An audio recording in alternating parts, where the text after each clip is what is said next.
In 2025, Europe is witnessing a wave of anti-government protests sweeping across the continent, from Serbia and Hungary to France, the UK and beyond. Citizens are demanding a change in response to corruption, authoritarianism and economic hardship and political polarization. In Serbia, earlier this year, a tragic train station canopy collapse in Novi Sad claimed the lives of 15 people. The disaster was widely blamed on government corruption and negligence. The tragedy ignited widespread anger, sparking protest across the country. Students, workers, farmers, and healthcare professionals flooded the streets demanding accountability, free press, and snap elections. These protests swelled to over 300,000 participants at their peak. The pressure forced the Prime Minister to resign in January 2025, but President Alexander Vučić remains in power and resists calls for early elections. Over in Hungary, the situation has been tense for years. Prime Minister Viktor Orbán's government has pushed increasingly illiberal policies, including controversial anti-LGBTQ+ laws.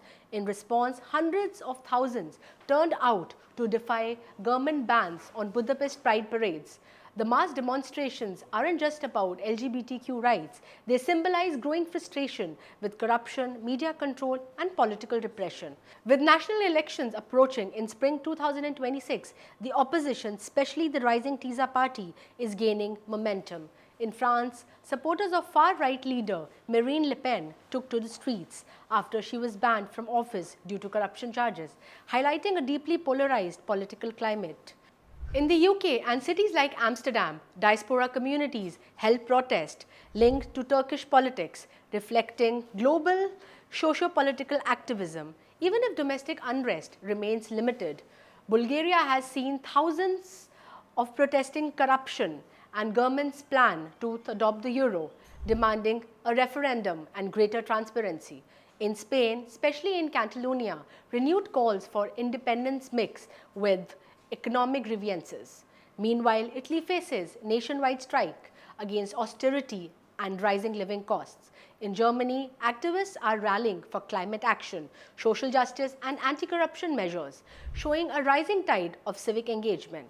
So what will be the impact of these protests and what lies ahead for these countries? In Serbia, the protests have already forced political resignations and increased pressure for reforms. The upcoming elections could see the opposition gaining ground, but if the government resists change, unrest may continue. In Hungary, growing public resistance challenges decades of authoritarian rule.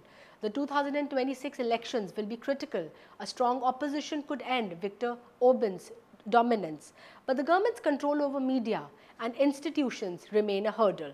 France facing ongoing political polarization, while institutions remain stable, for right influence continues to shape public discourse, making next electoral cycle a high-stakes contest. Across Europe, the European Union plays a complex role, promoting democratic reforms and economic stability while managing geopolitical tensions. How the EU responds will influence whether these protests lead to positive change or further instability. Ultimately, these protests highlight a broader civic awakening, especially among youth, demanding transparency, justice, and greater democratic participation.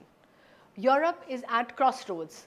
Whether these movements lead to real change or prolonged instability depends on government's responses, electoral outcomes, and international support. For now, Europe remains in a state of flux, volatility across which hasn't witnessed for decades.